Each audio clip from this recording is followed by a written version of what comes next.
आज आपण उपग्रह प्रतिमा आणि हवाई छायाचित्रण हा डॉक्टर श्रीकांत कार्लेकर यांचा लेख वाचणार आहोत। तयार आहात तुम्ही सगळेजण? दूरसंवेदन तंत्रामध्ये प्रकाश, उष्णता व रेडिओ लहरी यासारख्या विद्युत चुंबकीय ऊर्जेचा पृथ्वी पृष्ठावरील विविध घटकांच्या संशोधनासाठी आणि त्यांचे मोजमाप करण्यासाठी उपयोग केला जातो। यामध्ये अर्थातच विद्युत चुंबकीय व गुरुत्व सर्वेक्षण यांचा समावेश होत नाही, कारण यात विद्युत चुंबकीय प्रारणाऐवजी प्रभाव क्षेत्रांचे मापन केले जाते। जगभरातील व भारतीय उपग्रह मालिकेतील उपग्रहांनी पृथ्वीविषयी पाठवलेल्या माहितीचे दूरसंवेदन व दूरसंचार क्षेत्रात क्रांती घडवून आणलेली आहे। भारत या तंत्रज्ञानात इतर देशाइतकाच किंबहुना काही बाबतीत त्यांच्यापेक्षा थोडा पुढेच आहे।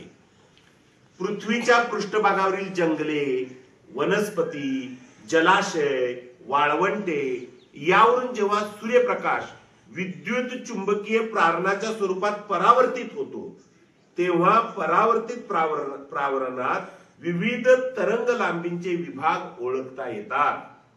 ज्या प्रदेशावरून ही ऊर्जा परावर्तित होते तो कशा प्रकारचा आहे यावर तरंग लांबींचे वितरण ठरते।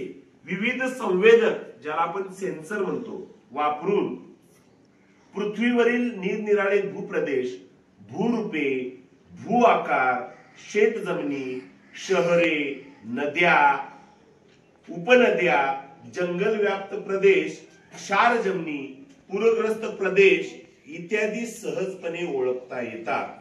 त्यांचे मापन करणे व त्यात होणारे बदल अभ्यासणेही शक्य होते।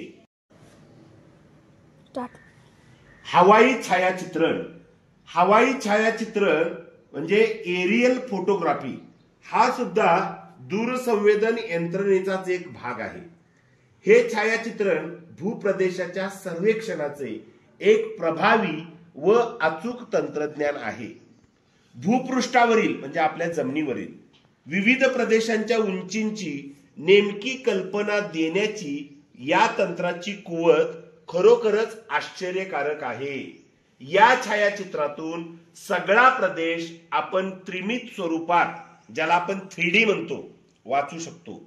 ही या तंत्राची मोठी ताकद आहे। हवाई छायाचित्रण हे उपग्रह दूरसंवेदनांपेक्षा, ज्याला आपण सॅटेलाइट रिमोट सेन्सिंग म्हणतो, जास्त उपयुक्त आहे। कारण हे चित्रण कमी उंचीवरून केलेले असल्यामुळे पृथ्वीचे बारीक सारीक विवरण, ज्याला आपण डिटेल्स म्हणतो, त्यात स्पष्टपणे व सहजपणे दिसते। आजही दूरसंवेदनाचा हाच प्रकार जास्त प्रचलित आहे। पृथ्वीवरील तेल आणि खनिज साठ्यांचे शोधन प्रामुख्याने हवाई छायाचित्रणामुळेच होऊ शकते।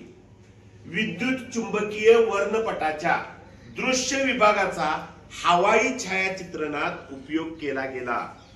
या वर्णपटाच्या इतर तरंग लांबी विभागांचा असाच उपयोग करून घेता येईल या कल्पनेतूनच दूरसंवेदन तंत्राचा विकास होत गेला। 1960च्या दरम्यान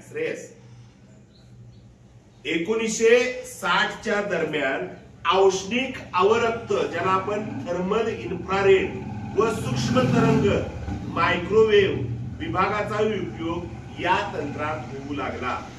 मानवरहित उपग्रहांचा उपयोगही याच काळात यशस्वी झाला आणि पृथ्वी पृष्ठाच्या अनेकविध प्रतिमा घेणे त्यानंतर शक्य होऊ लागले। आधुनिक उपग्रह दूरसंवेदन तंत्र अधिक प्रगत झालेले आहे। पारंपरिक हवाई छायाचित्रणापेक्षा यात खूपच वेगाने प्रगती झाल्याचे दिसून येते। उपग्रह प्रतिमांची, म्हणजे ज्याला आपण सॅटेलाइट इमेजेस म्हणतो, उपयुक्तता भरपूर आहे, यात शंका नाही।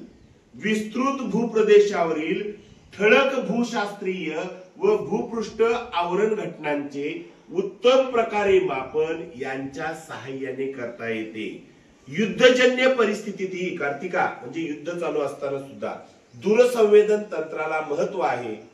सर्व प्रकारच्या विकास योजना, भूरचना, मृदा म्हणजे माती, शेती, वने म्हणजे जंगले, भूजल म्हणजे जमिनीतलं पाणी आणि वस्त्या यांचं नियोजन, राष्ट्रीय मानचित्रण ज्याला आपण मॅपिंग म्हणतो, पूरनियंत्रण, आपत्ती व्यवस्थापन यासारख्या क्षेत्रातला उपग्रह प्रतिमांचा आणि हवाई छायाचित्रांचा वापर आणि हरघडी वाढता उपयोग भारताला खूपच फायदेशीर ठरतो आहे. समजलं का?